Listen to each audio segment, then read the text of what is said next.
আজকে আপনাদের সাথে শুক্তোর একটি রেসিপি শেয়ার করব। তার জন্য কি কি উপকরণ লাগছে একবার বলে দিই। এখানে আছে টুকরো টুকরো করে কেটে রাখা আলু, গাজর,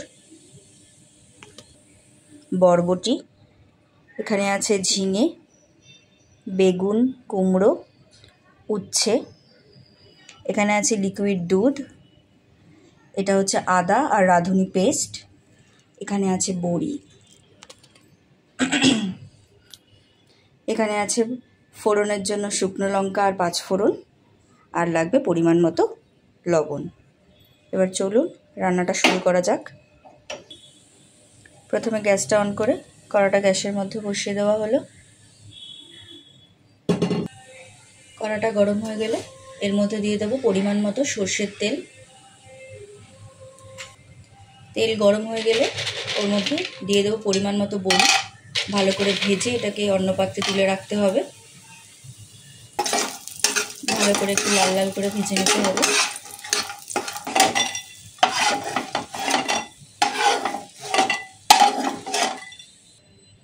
এরপর ওই তেলটাতেই এক এক করে সব কিছু ভেজে নিতে হবে।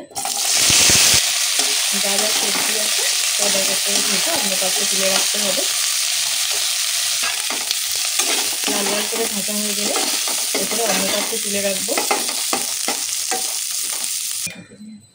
এরপর ওই তেলটাতেই বাকি যে সবজিগুলো ছিল ওইগুলোও ভেজে তুলে রাখবো।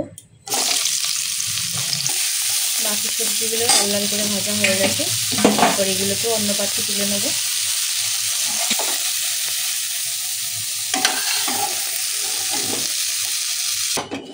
সবজিগুলো তুলে রাখার পর সামান্য পরিমাণে একটু সর্ষের তেল দেব।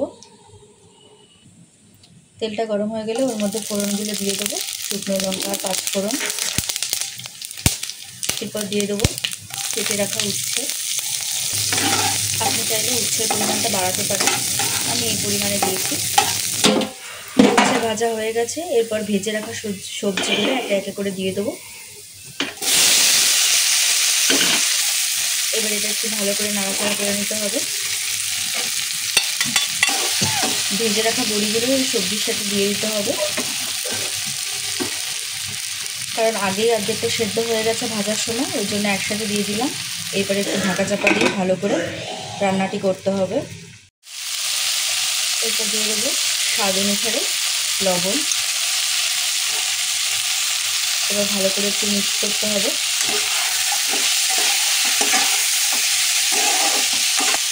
এরপর 2 মিনিট ঢাকা চাপা দিয়ে ভালো করে একটু সিদ্ধ করে নেব। 2 মিনিট পর ঢাকনাটা খুলে দেখবো ভালো করে সিদ্ধ হয়েছে কিনা। ভালো করে সিদ্ধ হয়ে যাওয়ার পর এর মধ্যে দিয়ে দেবো আদা আর রাঁধুনি পেস্টটা। এবার এটা একটু ভালো করে নাড়াচাড়া করে নিতে হবে। এরপর এর মধ্যে দিয়ে দেবো পরিমাণ মতো দুধ। আমরা এখানে জল ব্যবহার করব না, জলের বদলে দিয়ে দিলাম পরিমাণ মতো লিকুইড দুধ। এবার একটু ভালো করে ফুটতে দিতে হবে। কিছুক্ষণ পরে বা ঢাকাটা খুলে দেখবো ভালো করে ফুটে এসছে। এরপর এর মধ্যে দিয়ে দেবো পরিমাণ মতো একটু মিষ্টি। আপনারা চাইলে এরকম ঝোলঝোল রাখতে পারেন বা গা মাখাও করতে পারেন। মিষ্টি স্বাদ অনুসারে দেবেন, যতটা পরিমাণে আপনারা খেতে পারবেন ততটা পরিমাণে দেবেন। এরপর এটাকে ভালো করে নাড়াচাড়া করে নেব। আমাদের রান্না কমপ্লিট। এবার সার্ভ করব।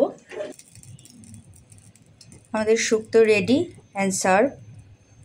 আপনারাও বাড়িতে এইভাবে বানাবেন, খুব ভালো লাগবে খেতে গরম গরম ভাতের সাথে।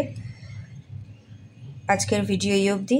আবার দেখা হচ্ছে পরের ভিডিওতে। ততক্ষণের জন্য টাটা।